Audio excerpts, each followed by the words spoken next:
Hello everyone, Ozzymitsu here and welcome back to my channel. Before we get started, just a little bit of self-promo. I've recently made a Discord server as well as started streaming on Twitch. The link to both my Twitch channel and server will be available in the description if any of the two interest you. Now onto the video. If you're new here, I'll briefly give some background. I've recently expanded my Evolution Solution series in which I compare, discuss and analyse Pokemon who are either part of the same evolutionary line or have some sort of close-knit bond. If you want to familiarise yourself with the series as a whole, I've placed a link to the entire playlist in the description below. However, it'll also show up on the iCard on the top right hand corner of your screen for your convenience. Last week I covered Raichu and Alolan Raichu and asked you guys which of the regional variants you wanted to see next, and the one with the most votes was Sandslash and Alolan Sandslash, and a promise is a promise, so that's exactly what we're going to be covering today. Before we get into the analysis, make sure to vote on the poll that has appeared on the iCard where you can vote for the next regional variant you want to see me analyse next. There's only two left, but I'd still rather go for which you guys prefer. The one with the most votes will appear in next week's video. Enough yapping, let's get this analysis underway. Becky, you were a bit quiet last week. Are you okay? I wasn't. I was a little under the weather last week. Plus, I reached my SAS quota for the day, so didn't feel like overachieving. But I'm back to normal now. Do you want me to give you some detail on Kanto Sandslash? Don't answer that. Of course you do, because you're so lazy. Sandslash, the mouse Pokemon, the evolved form of Sandshrew.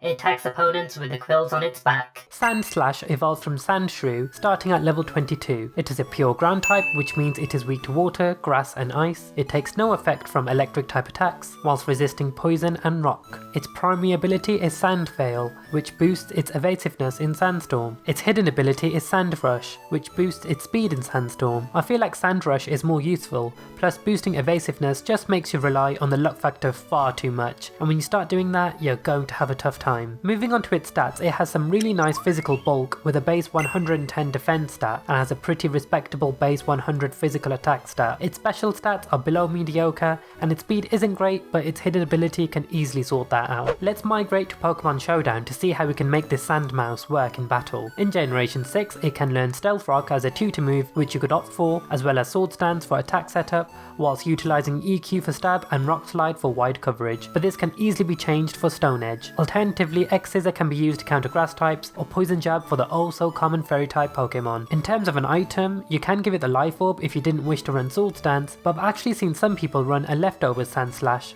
whilst having a decent damage output because of its good physical bulk, and honestly in terms of an EV spread I just maximise its physical attack and speed with a little bit of physical defense investment going Adamant. But if you wanted to, Impish is also an option if you wanted to run more of a bulky hard hitter, exchanging the EVs for 252 in defense and 4 EVs in speed. Though special attackers will completely obliterate you, so it would be a good idea to have a special wall on your team for overall coverage. Let's move on to Alolan Sandslash. Becky, would you do the honours? Ozzy, you do know this gimmick is getting old, right?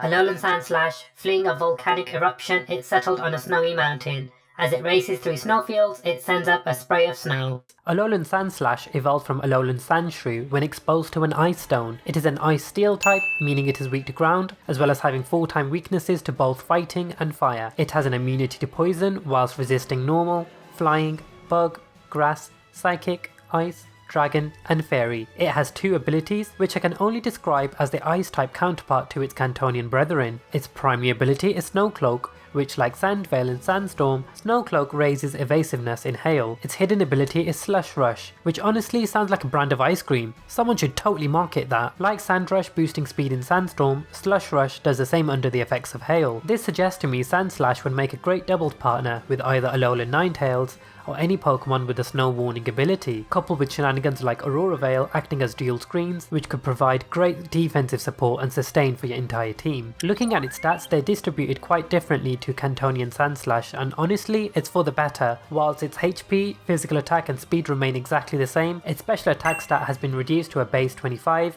which doesn't really matter too much, with a slight buff to its special defense and physical defense, so it all evens out in the end. But I guess the extra buff in physical defense would be useful to tank a stab neutral hit from another hard hitter, so it can still be used as a good physical wall, as long as it's not being hit super effectively. Both those defenses are like a double-edged sword, considering ice types are supposed to be hyper offensive, but Alolan Sandslash can definitely live up to that. So let's hop onto Pokemon Showdown to showcase how it can work. What I was thinking would mainly work in a double setup, where its ally can set up Hail in some form to capitalise on Sandslash's Slush Rush ability. I couldn't think of anything unique, and to be honest, with these stats, you may as well capitalise what Sandslash excels in, so go for the obvious. Go for the Adamant nature, max EVs in attack and speed, and the rest in physical defense. Pop a Life Orb on it, or if you're feeling brave, Choice Band it. Iron Head for some potential flinch hacks, Brick Break to threaten other ice and steel types, as well as EQ for wider coverage. But if you really wanted to, it gets access to Leech Life if you need some other type coverage for your entire team, although Sandslash does wall psychic types really well. Reviewing the two from an analytics standpoint, they both have great stats.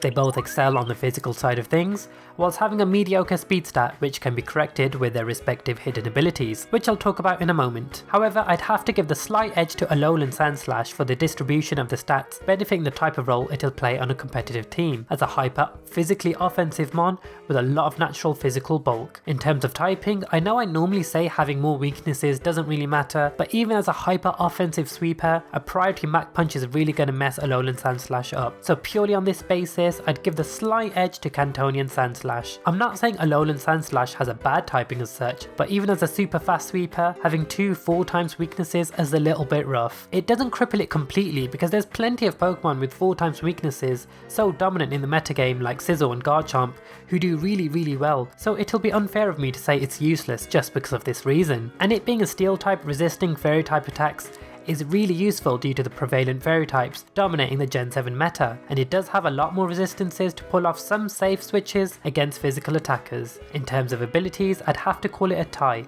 They're both exactly the same in their own right, and they both have good properties which can benefit their other teammates, like rock types having their special defense boosted in a sandstorm, and ice types being able to use Blizzard without worrying about it missing. It's difficult saying which one is better than the other without looking at how it'll benefit your team as a whole, as opposed to the individual Pokemon. But taking its competitive usefulness out of the question, I prefer Kanto Sandslash, only because Sandshrew was one of the first shinies I ever caught whilst EV training in Omega Ruby, so I have an extra soft spot for this evolutionary line. Heck, I even used it for footage for this video. What about you guys? Which of the two do you prefer? Be sure to let me know in the comment section below. And on that note, I want to thank everyone for the recent support on my videos. I really do appreciate it. If you enjoyed today's video, leave it a big thumbs up as that really helps me out, as well as subscribing to my channel to become an Aussie What Today. Remember to also vote on the poll to have your say on which regional variant you want me to analyse next. Also follow me on Twitter and Twitch for further Pokemon shenanigans. And with all of that being said, I'll see you guys very soon.